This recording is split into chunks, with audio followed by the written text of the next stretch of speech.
Hello friends, આજે આપણે બનાવીશું પાણી નાખ્યા વગર તરબૂચનો એકદમ ફ્રેશ જ્યુસ. તો તેના માટે જોઈશે એક તાજું તરબૂચ, જેને સ્વચ્છ પાણીથી સાફ કરી અને સ્વચ્છ કપડાથી લૂછી અને તેના ઉપરના છિલકા કાઢી દઈશું. હવે તરબૂચને વચ્ચેથી કાપી અને તેના નાના નાના આપણે ટુકડા કરી દઈશું.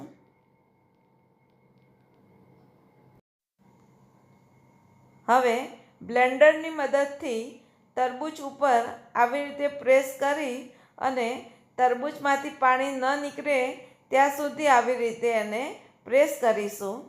જ્યારે તરબૂચમાંથી પાણી છૂટું પડે ત્યારે આપણે બ્લેન્ડર ચાલુ કરી અને તેનો આપણે જ્યુસ કાઢીશું.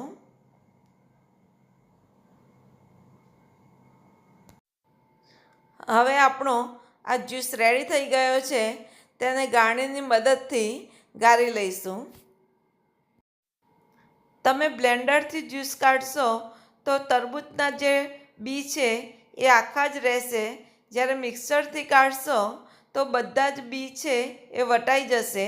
તમે જોઈ શકો છો કે બી આખા જ જોવા મળશે. તરબૂચના બી વટાઈ નથી જતા, એટલે તરબૂચના જ્યુસનો ટેસ્ટ એકદમ બેસ્ટ લાગે છે અને એકદમ ફ્રેશ તરબૂચનો જ્યુસ રેડી થઈ ગયો છે.